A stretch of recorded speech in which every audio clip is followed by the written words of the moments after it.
Okay, so we said earlier that the Lewis model is the simplest model, and it's actually a very much an oversimplification, but it does work for a lot of stuff. The more advanced theories apply quantum mechanics and can be used to predict all kinds of stuff. We're not going to get into calculating numbers. We're going to look at two of the theories involving quantum mechanics in a qualitative manner. So that'll make it a little better. The first one we're going to look at is Valence Bond Theory. The basic idea here is that orbital overlap is what constitutes a chemical bond. So Valence Bond Theory says, well, electrons are residing in these quantum mechanical orbitals that are localized on the individual atoms. So we've got S, P, D, and F atomic orbitals, or we could also blend some of those together to form a hybrid orbital. When you have two atoms approach each other, the electrons and nucleus of one atom are going to interact with those of the other atom. And Valence Bond Theory is looking at the energy changes that result from those interactions. So you have repulsions between the electrons and between the nuclei, but attraction between the nucleus of one atom and the electrons of the other. So the chemical bond forms if the energy of the system is lowered. So let's look at what happens as two hydrogen atoms come together. So this is distance between the two hydrogen atoms. So here they're far apart, and as we're moving over here, we're pushing them closer and closer together. So the blue here is representing that 1s orbital that electron is in. So over here, the energy is close to zero, a little below. And as we push these two together, there's some interaction that occurs here, and the energy gets lowered. And as we push them closer, we find that there's a minimum in this energy curve right here when they are this distance apart. And this is all qualitative. There's not a whole bunch of numbers on here. If we push them closer together, now we're increasing the repulsion between the two nuclei. So it's a little bit like two people. You know, and you see each other way across the room, and maybe you're like kind of interested, and you get closer, and they become more and more interesting, and then you're really close to them, you're talking to them and stuff, and this, you're just having a great time. But if you get too close, you know those people who don't know what personal space is, right? And they're getting into your personal space, and now you can smell what they had for lunch, and now you're repelled, right? You're like, oh, get away from me. So there's this sweet spot here where the energy is at a minimum. So they come together, and it gets better and better, and then as you keep coming together, it gets worse. So this minimum is the distance at which the energy is lowest, and that's where the bond is. So we can predict the bond length and the bond energy from this. So any questions about that? I saw a couple expressions of horror. So the interaction is usually negative, and I know negatives are just disturbing. In terms of energy, negative is more stable. Negative is good. So the interaction energy is usually negative, stabilizing, when those interacting atomic orbitals contain a total of 2 electrons that can spin pair. Because you might think, well, why would sharing electrons, don't electrons repel each other? But when they can spin pair, then they're okay being together. So commonly the 2 electrons come from 2 half-filled orbitals. So one half-filled orbital on one atom, another half-filled orbital on another atom. That's what usually happens. But sometimes you get more of a charity situation where a filled orbital on one atom overlaps with an empty orbital. So it's not like we're pooling our resources, but more I'm taking pity on you, and here I'm going to share my pair of electrons with you, even though you're not giving anything to me. It just makes me feel good or something. That's called a coordinate covalent bond. So the 2 atoms with the half-filled orbitals approach, the orbitals overlap, and the electrons spin a line. they spin pair. So we're going to have some pictures that I think will make this a little more clear.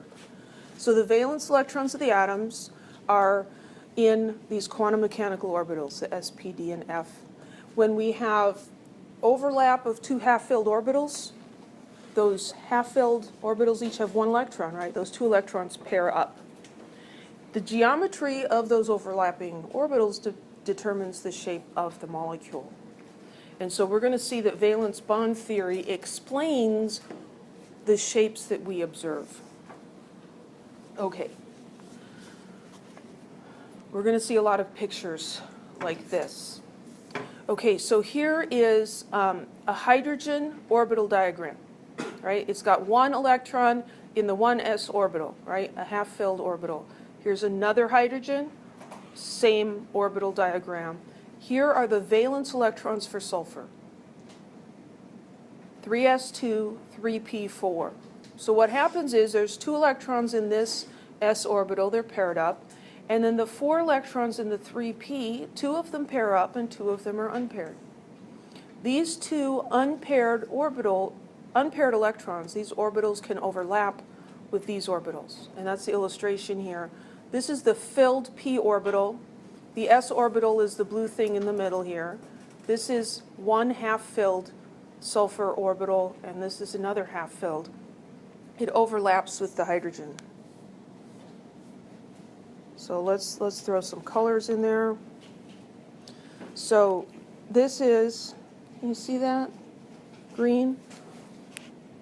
So these green electrons are the sulfur electrons. I hope I didn't do something terrible. And then the hydrogen is the yellow.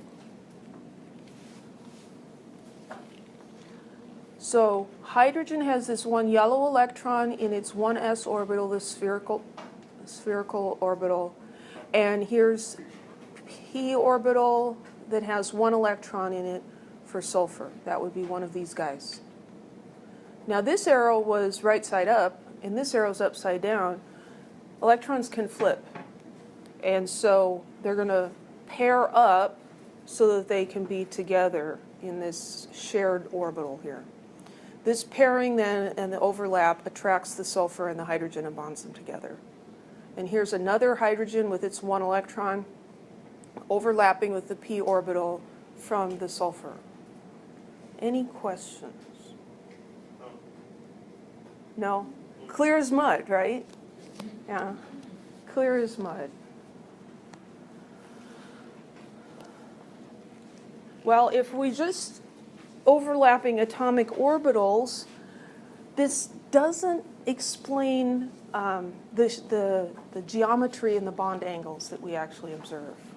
So if we look at CH2 or carbon and hydrogen overlapping, so here's hydrogen with its orbital diagram, and here's carbon, the atom, with its orbital diagram. Right? Has a pair of electrons in this s orbital and two half-filled p orbitals, and then this one's empty. So if we just look at overlapping these atomic orbitals, we'd say, well, this half-filled orbital could overlap with a hydrogen. So here's this half-filled orbital overlapping with the hydrogen, and the other half-filled orbital is going to overlap with the other hydrogen. Any questions? So we're taking, let me see if I can draw you a picture. I'll put it up on the top.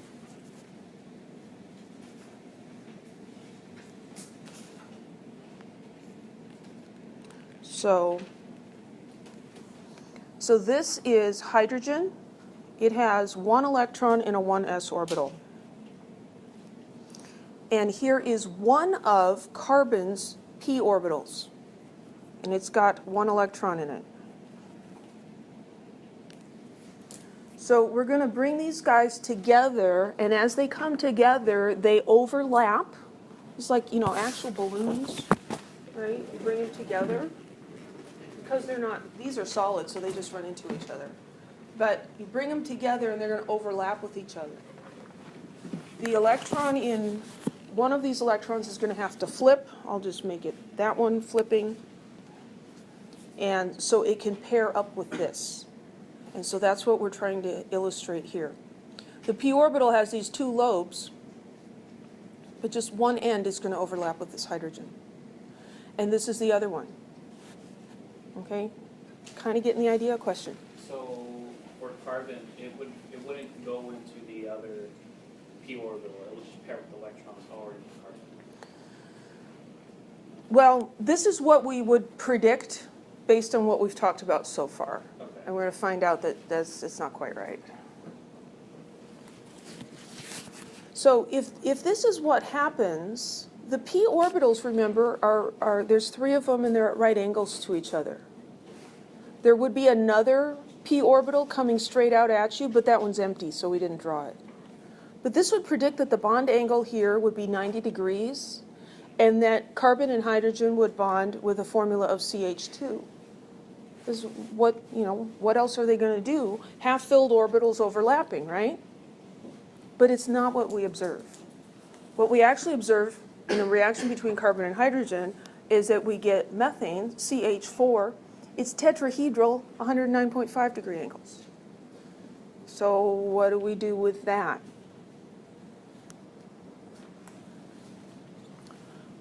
Well, the orbitals in a molecule do not necessarily have to be the same as the orbitals in an atom. You can look at individual atoms and calculate all those things. But when they interact with another atom, maybe they change. And the evidence says that they do. So we call this hybridization. So hybridization, I grew up in Iowa, they raise hybrid corn, right? So it's different strains of corn that have been combined genetically, right? You take two different things and you form a hybrid. A hybrid car can run on electricity or on gasoline. So hybridization, you're taking different atomic orbitals and combining them to make something new out of them. They're called hybrid orbitals.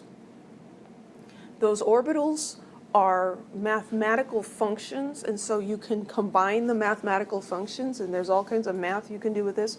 We're not going to do any of that.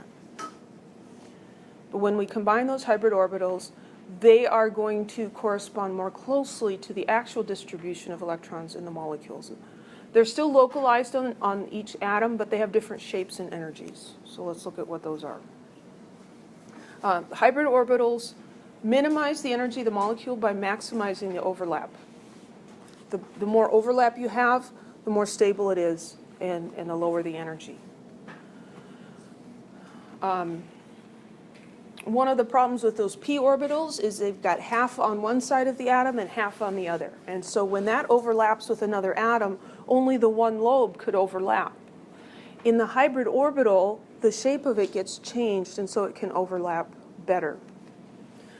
It does require energy to do this hybridization, and that comes from the energy released when the bonds are formed.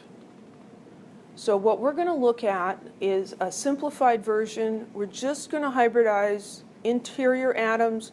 We're going to assume that terminal atoms are unhybridized. For our purposes, that's going to be good enough. So general statements about hybridization. So if you take two standard orbitals and hybridize them, you end up with two hybrid orbitals. If you take four orbitals and you hybridize them, you get four hybrid orbitals. We're not increasing or decreasing the number of orbitals. We're just changing up their shapes. The combinations, there's multiple combinations that are possible, and that's what determines the shapes and energies of those hybrid orbitals. The one that occurs is the one that's going to give the lowest energy. So the calculations for the energy is like way beyond the scope of anything taught at this school, actually. So we're going to use Vesper theory, electron geometries, to predict what the hybridization is. So everything's like really building on itself now. We needed Lewis structures to get the Vesper theory electron geometries, and we need the Vesper theory electron geometries to predict the hybridization for valence bond theory. Okay, so this is the first one. So here is a carbon atom. Its valence electrons are indicated here in this orbital diagram. There's the 2s sublevel and the 2p sublevel, and we've got 2 electrons here and 2 electrons up there. They are unpaired. Is everybody okay with that? So in the hybridization here, we take all 4 of these and you stick them in a black box machine and you crank it around and it comes out and it's blended them. You still have 4 orbitals, but they're all the same now. The p orbitals used to be higher in energy than the s orbital. When we blend these together now, they're all the same energy and they're between here, between the high of the p and the low of the s. So the p's brought the s up and the s brought the p's down, and they kind of met in the middle.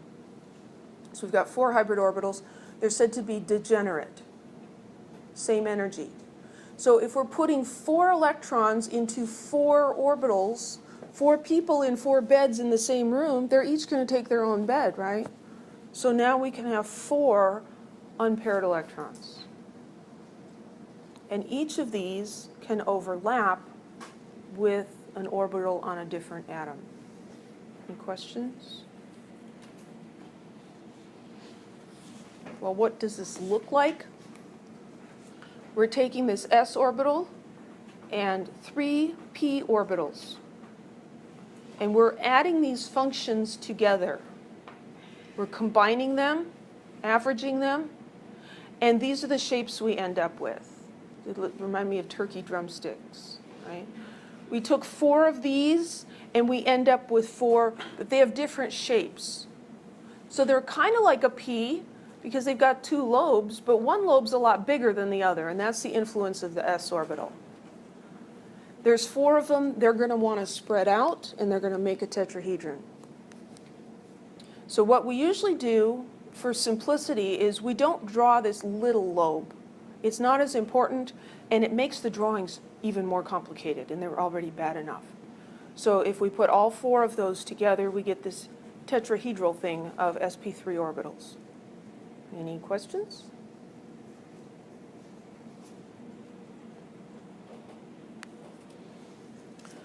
So our new orbital diagram showing the hybridized orbitals. These are called sp3 because it's an s and 3 p's.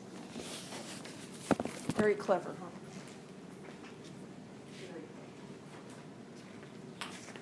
Hang on just a minute. I'll spare the YouTube people. So now we have 4 boxes. We took the S box and the 3P boxes and we put them together. They're all next to each other now. So maybe we remodeled the hotel room. This just occurred to me. We remodeled, we took that wall down, and now there's 4 beds in the one room, but the price is between what it was before for the S. It's higher than the S and lower than the P. So we put our 4 electrons in here, and they're all going to go in individually first. Now we can see that this orbital here that's half full can overlap with 1 hydrogen. And this one can overlap with another hydrogen. And this one with a 3rd hydrogen, and that one with a 4th hydrogen. And this explains what we observe: a tetrahedral geometry and 4 hydrogens bonded to 1 carbon.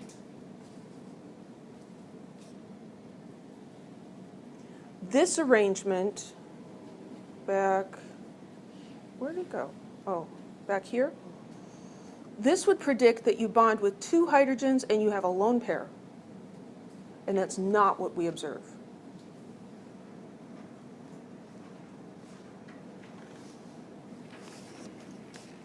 Hybrid orbitals can accommodate a lone pair, like on nitrogen. Oh yeah, I didn't want to skip anything. So if we look at ammonia, so nitrogen, what does nitrogen have in its valence shell? It's got 5 electrons, right? So if this is the p orbitals and this is the s orbital, It's got 1, 2, 3, 4, 5. If these overlapped, the angles would not be what we observe. Unhybridized p orbitals have 90-degree angles. If we hybridize this, we take those 4 and put them together. Now we have sp3 hybridized orbitals. 5 electrons go in there. 1, 2, 3, 4, 5. There's a lone pair. That's this guy up here. And then each of these half-filled orbitals can overlap with the half-filled 1s orbital on a hydrogen. This is going to take up a little more space, and so we see that the bond angle here is a little less than predicted of 109.5, but it works. Any questions?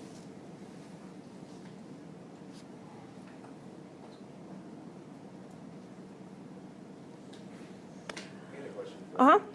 So if the nitrogen anyways, in the 2p orbitals, it does have 3 Right. paired electrons. So it seems kind of redundant to put in the S&P because just right there it says exactly what SP3 is. Right, so we could look at this and say, well, yeah, that predicts that it's going to take these 3 orbitals and overlap with hydrogen, and it's going to be NH3, and what's the problem with that?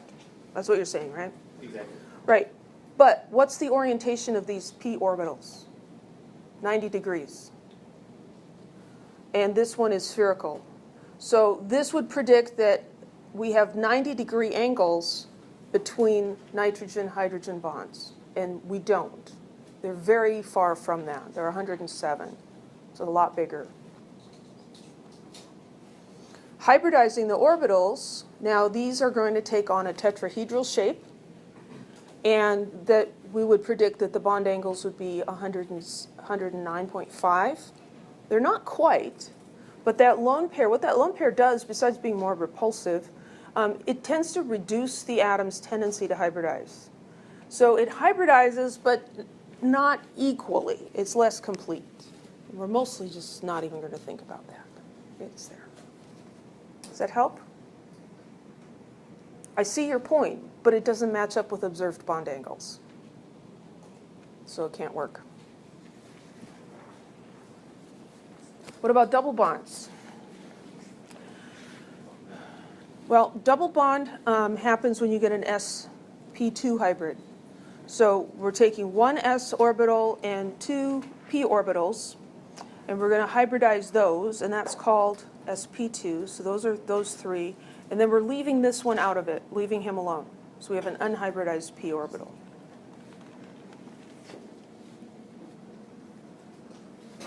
So what would that look like? Well, we take an s orbital and 2 of the p orbitals and hybridize them. We're going to end up with 3 hybrid orbitals. We still get this kind of drumstick shape, but there's 3 of them now arranging in space, and so they make a trigonal planar shape. They're just like the balloons trying to get away from each other. So now those 3 hybrid orbitals have this shape. Well, if we look at H2CO, which we have looked at earlier, that has the sp2 hybrid orbitals. So carbon goes from this as an atom to hybridized like this. And oxygen has, remember, the oxygen and the hydrogen are terminal, and we're going to assume that they don't hybridize, just to make it easier. So this isn't hybridized. So we look at the oxygen, and it can take one of these p half-filled orbitals and overlap with one of these. And a hydrogen can overlap with one of these. Well, actually, we can, yeah. So let's look at this overall picture. Oh my God, right? What? It's okay. In the purple are the hybrid orbitals. The book is using blue for S and red for P. And what do you get when you mix blue and red? Purple. So that's why the hybrid orbitals are purple. So these are the 3 hybrid orbitals called sp2. And this is the unhybridized p orbital for the carbon. So each of these hybrid orbitals overlaps with an orbital on hydrogen, and this overlaps with another hydrogen. This overlaps with one of oxygen's p orbitals. Right? So here's oxygen. It has these two half-filled p orbitals. Those are going to overlap with orbitals on the carbon.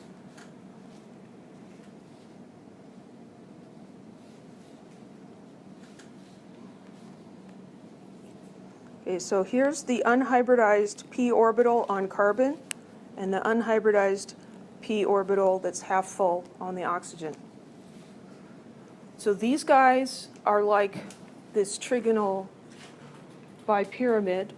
The hybrid orbitals are like the skirt or the tutu.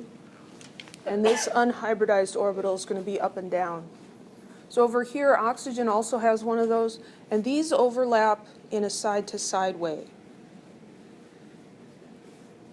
So we have one bond here where the hybrid orbital overlaps with the unhybridized orbital of oxygen, and we have a second bond where they overlap above and below that. These are called pi bonds, and this is called a sigma bond. You love it, don't you?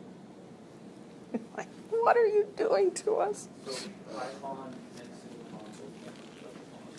Yes. A sigma bond is spherical. Imagine looking from the carbon to the oxygen. That would look like a circle, like a barrel, right? It's spherical. The pi bonds are not. I don't know why they picked pi, but maybe it looks a little bit like a giant pi symbol.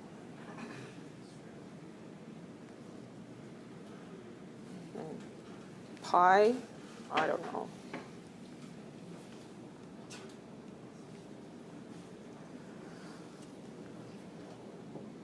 So these are sigma bonds. Half-filled p orbital, half-filled p orbital overlapping end to end. It's symmetrical. Pi bonds happen when things, p orbitals, overlap side to side.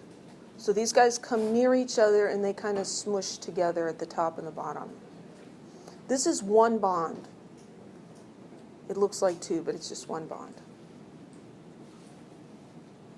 The electrons, there's one pair of electrons in here, and that pair of electrons occupies both lobes. Just like in this orbital here, there's one electron in there, it occupies both lobes. This is like a standing wave that has a node in the middle, right? And the wave is on both sides. And here, it's just become distorted. So we label the bonds with a notation, and this is, you're going to have to write this on the worksheet today. So remember we talked about this purple is sp2 hybridized. So sp2, there's three lobes there, right? And so if you've got spp written on your fingers like I do, if there's three things, it's 1, 2, 3, sp2. If you take four orbitals and hybridize them, you put up four fingers and it's sp3. So these are sp2. This is unhybridized p orbitals, unhybridized and unhybridized. So we describe these bonds where a 1s, the s orbital of hydrogen overlaps with an sp2 orbital on the carbon. It's a sigma bond because it's an end-to-end overlap, and I keep turning my pointer over. Carbon overlapping an sp2 with an s on the hydrogen. So this bond has the same description as this bond. This bond here is also a sigma bond. It's an overlap of end to end. It's the sp2 on carbon overlapping with an unhybridized p orbital on the oxygen. And then this is a pi bond, so pi colon, it's an unhybridized p orbital on the carbon overlapping with an unhybridized p orbital on the oxygen.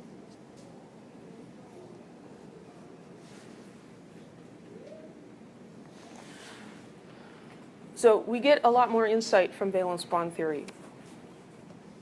In the Lewis model, we saw that there was a double bond between carbon and oxygen in a molecule like formaldehyde.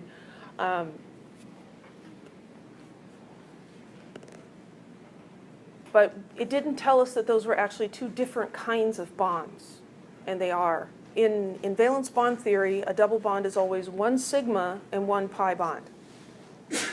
Bless you. So here's the one bond. How could you have another end-to-end overlap between those two atoms? How would that work? It wouldn't work very well, would it? So we've got one end-to-end, and then we've got one side-to-side above and below it, and that's what makes the double bond. We observe that the pi bond, the second bond, is weaker and easier to break. And that makes sense because, look at it, it looks kind of strained, doesn't it? It's like bending over to overlap with this one. This looks a lot easier, a lot stronger. The end-to-end overlap is going to be a lot better.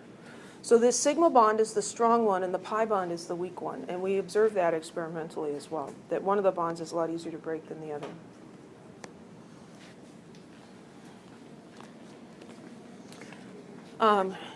This also explains some geometry things that we see. So if we look at these two molecules, so we have two carbons bonded to each other, and they've got some hydrogens, and they each have one chlorine. This molecule is similar, right? But the difference is there's a double bond here, and that means there's two less hydrogens. When we look at what's going on with the bonds, this carbon is going to have sp3 hybridization. It's going to take all four of its s and p orbitals and hybridize them, and then it's going to overlap in a sigma fashion with the chlorine and with two of the hydrogens and with the other carbon. And this one's the same. This bond can rotate. It's spherical, it's symmetrical, and so you can spin this one around. Let's do something like that.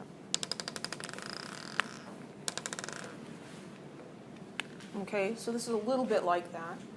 And this single bond, this end can rotate or that end can rotate, and that actually happens around a single bond. You can get rotation. When there's a double bond, you don't get rotation. And the reason for that is now we've got sp2 hybridization for this carbon. It's overlapping in a sigma fashion with hydrogen and chlorine and the carbon. And then it has this unhybridized p orbital that does a side-to-side with the other carbon and makes a double bond. If you try to rotate this, you have to break one of the bonds. So you can kind of approximate this with your fingers too. Stick your fingers end to end, and you can rotate one hand without taking your fingers apart. Put two fingers together and try to rotate. You can't do it, right? So valence bond theory explains that. It also explains how there are different varieties of this molecule. There's free rotation around that single bond in this molecule. Here with the double bond, there's not free rotation. So if you have those chlorines on the same side of the double bond or on opposite sides of the double bond, those are actually two different molecules, and they do not interconvert, and they have slightly different properties. Well, what about a triple bond? Well, if we take an s orbital and a p orbital and hybridize those, we get sp. So we've got two hybrid orbitals, and then those other p orbitals are just left alone, unhybridized. These can overlap and make sigma bonds, and these can make pi bonds. So here's showing what the sp orbitals look like. So you take an s orbital and a p orbital, and you mash those together, and you end up with two orbitals that are facing opposite, right? So if you put them together, now that looks a lot like a p orbital, doesn't it? But this is two orbitals. We're not showing this small lobe because it's just hard. There's no better reason. So let's look at acetylene.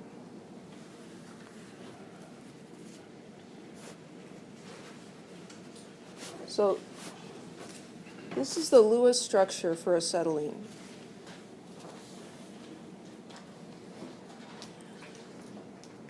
So the carbon hybridizes. It forms two sp hybrid orbitals. So it's taken these two and hybridized them. And then it leaves these p orbitals alone, and it spreads the electrons out. These two, so here's one carbon atom, and it's got an sp orbital on that side and another sp orbital on this side. This can overlap with an sp orbital from the other carbon. This overlaps with the hydrogen. I'm going to go to the picture. Makes you want to build stuff with balloons. Here's the hybrid orbital, sp. And then we have the unhybrid orbital that's going up and down and making a side-to-side overlap. Then there's another hybrid orbital, unhybridized p orbital that's at right angles. And so that overlaps side to side as well. So there's one sigma and two pi bonds. And that makes this triple bond. I know. This is why I gave you guys a break before we started on this. Nobody's going to stay. Okay, so remember we talked about expanded octets and how elements in the third period and below can exhibit expanded octets. So valence bond theory says, well, what's happening here is we're involving the d orbitals in our hybridization. The energy of the 3d orbitals is similar to those of the 3s and the 3p. It's higher, but it's within reach. So if we look at that, we can take an s and 3p orbitals and one d orbital and hybridize those. And we call that an sp3d because it's an s and 3p's and a d. We're not trying to be difficult here. So those five now all have the same energy. They're degenerate. And then we have these unhybridized d orbitals that are left over. This allows this molecule to make 5 bonds. So something like sulfur can do this. And those 5 orbitals arrange themselves like the 5 electron groups as a trigonal bipyramid. Which things in the third period can possibly do that. Yes, things in the third period, fourth period, fifth period can do that. The second period can't because there's no 2D sublevel. So they can't expand. So, on that third floor of the hotel, there was the S room with 1 bed and the P room with 3 beds and the D room with 5 beds. So what we're doing is we're knocking down some walls and making one room here and putting all those beds together in one room, and then these guys stay where they were.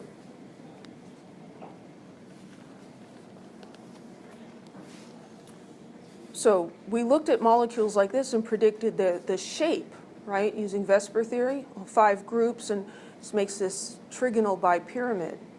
Well, it's this sp3d hybridization of arsenic that's doing that. And then it overlaps with fluorine, and that's why we have that shape. You can also get sp3d2, where you take 2 of the d orbitals and put them all together. Now you've got 6, and that's where we get the octahedral shape from. So something like sulfur hexafluoride. Because this is the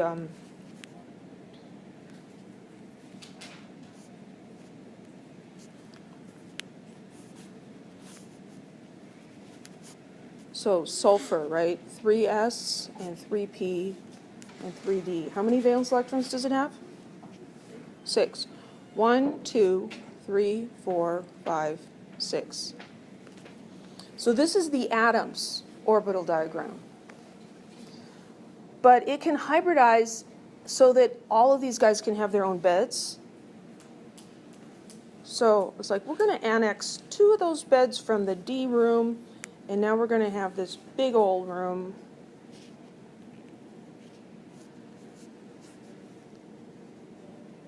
Yeah, well, whatever. 1, 2, 3, 4, 5, 6. And that's sp3d2. So those 6 hybridized orbitals are going to arrange themselves just like balloons would and make this octahedral shape. Each of them can overlap with another molecule, another atom.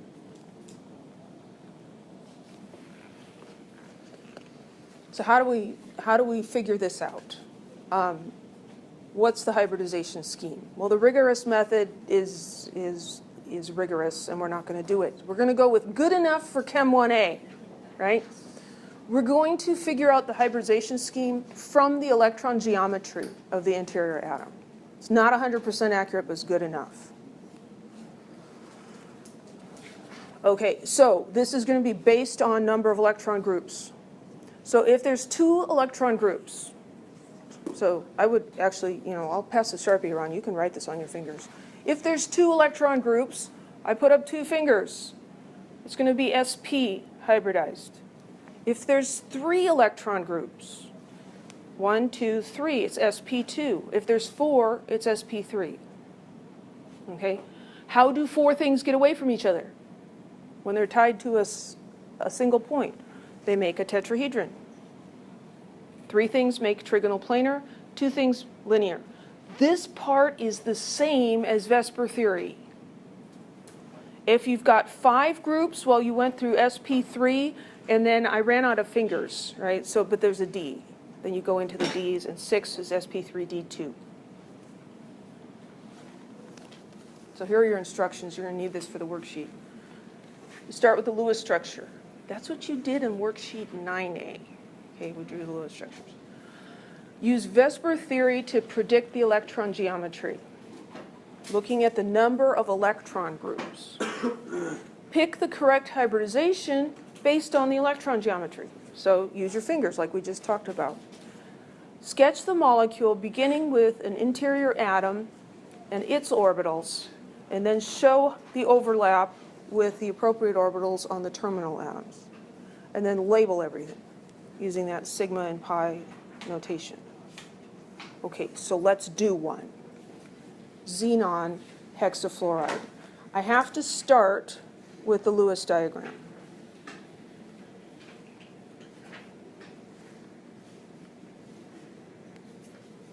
So xenon in the middle, not that one.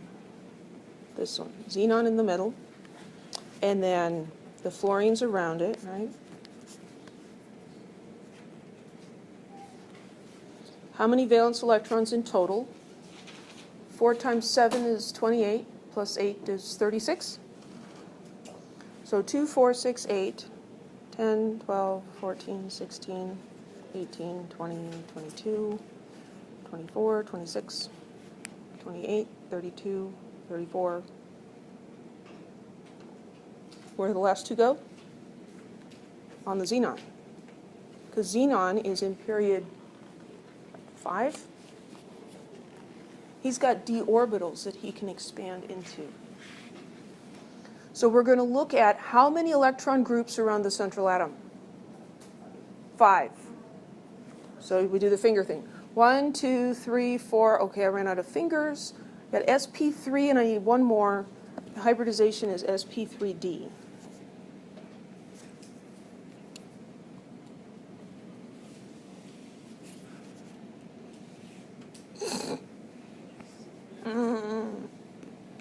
sp3d.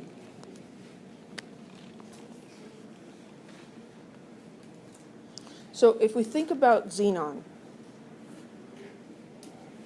sp3d, that is 5 boxes, right? Yeah. So this is the hybridization, sp3d. And xenon has 8 valence electrons, right? 1, 2, 3, 4, 5. This isn't working. What did I do wrong? 1, 2, 3, 4, 5, 6. I counted wrong.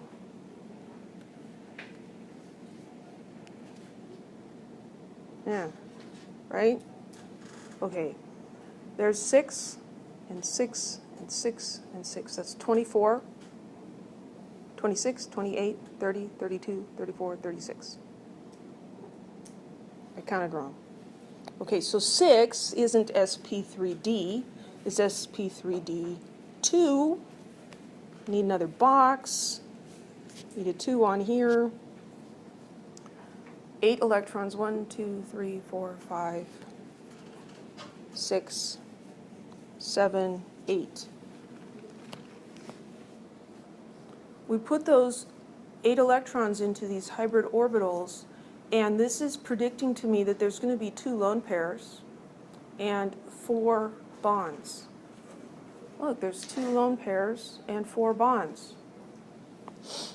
Okay, so drawing this is, you're going to love this. So xenon in the middle, and then we're going to draw the bond, those hybrid orbitals. So we've got one going up and one going down, and one coming out this way and one kind of going back that way, and one going back there and one going over here. That's three-dimensional, isn't it? It doesn't look three-dimensional. Just try. Just try. Fluorine. Okay. We're going to assume that fluorine is not hybridized. So fluorine has S and P in the second, at 2s and 2p. It's got 7 valence electrons, and so its orbital diagram looks like this. Which one is the half-filled orbital that can overlap with xenon? The p, right? So fluorine is going to overlap with xenon using a p orbital. So here's fluorine, and it's going to overlap, and there's going to be a pair of electrons in there, and here's another fluorine going to overlap over here. What about those lone pairs? Does it matter where I put them? Kind of. They need to be opposite each other. So I'm going to put one on the top and one on the bottom. That's my lone pairs. And then there's a fluorine over here and a fluorine up here.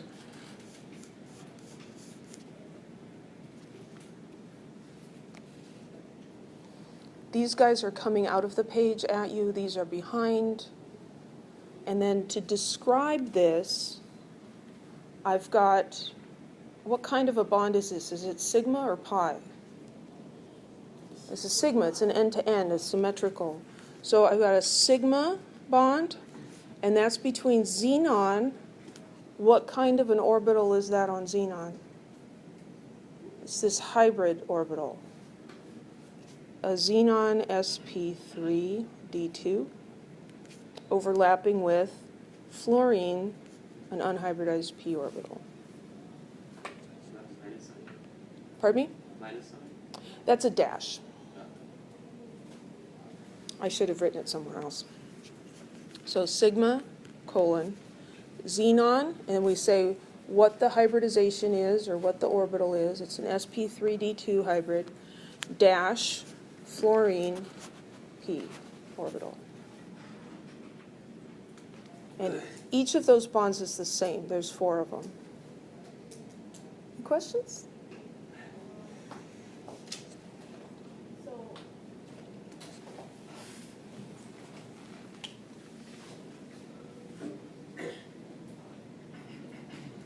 See, this is a common problem. We have questions, but we can't make them into words. I'm going to do another one. HCN. Lewis structure first. Okay, we'll just speed along here. Okay, there's our Lewis structure. What's the central atom? Carbon. How many electron groups around the central atom? 2. So 2 electron groups. I put up 2 fingers. What's the hybridization? sp. So this is going to be sp. So if we look at what carbon's got going on here, carbon's going to have sp hybrid orbitals And then it also has, what's left is those p orbitals that aren't hybridized. And it's going to put one electron in each of these. And we're going to assume that the nitrogen's not hybridized and the hydrogen is not hybridized. So let's put the carbon in here. And it has an sp orbital over there and an sp orbital over there. Two hybrid orbitals will act like two balloons, so they'll get away from each other. And then what else do we have? We have p orbitals, right? Actually, I'm going to do this. Maybe this will help, maybe it won't. Okay, that's purple. And p orbitals are red. So we've got red up and down, and then we've got one sticking out at us. And each of those has an electron in it.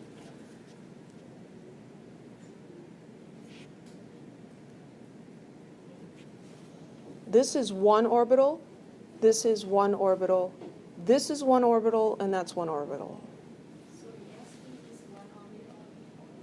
There are two sp orbitals, one on one side, one on the other. There's a little lobe here that we're not showing. Okay, so the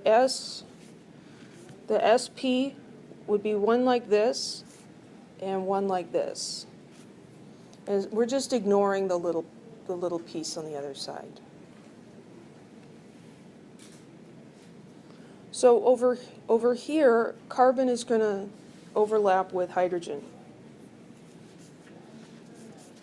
Well, hydrogen has just the s orbital, right? And so it's got an electron in there.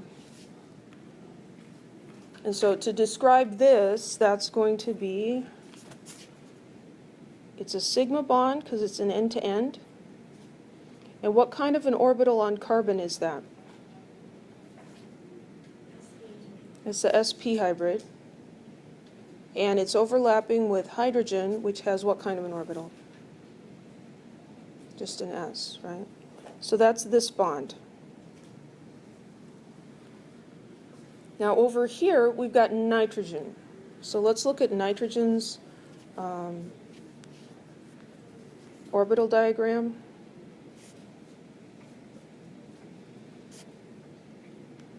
How many valence electrons does nitrogen have? 5. 1, 2, 3, 4, 5. We're going to assume he's not hybridized. So it's got this s orbital that's got a lone pair in it, and it's got 3 p orbitals that aren't hybridized. So nitrogen's over here, and one of those is going to be like that, and one of them is going to be up and down, and one is going to be in and out. Those are the p orbitals, and they each have an electron in them. Wait, I missed one. So we've got this sigma overlap here between nitrogen and carbon. So a sigma bond between carbons, what is carbon overlapping there? An sp orbital. It's overlapping with nitrogen, and nitrogen is using a p orbital. So that's this one right here.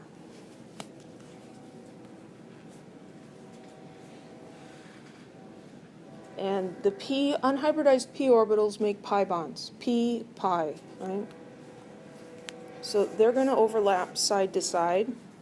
So this is one, the top and the bottom, and then this is another one, the ones that's sticking in and out. Oops.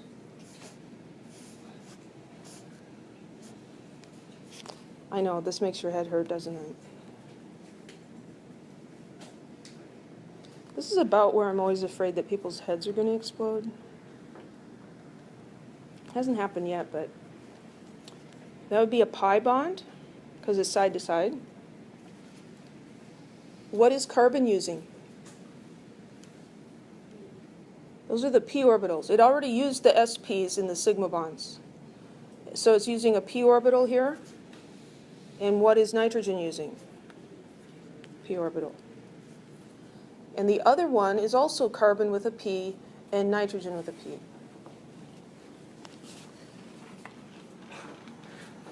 I'm sorry. You signed up for the class. Oh, I don't want to do another one. Okay, that's different. We'll do that later.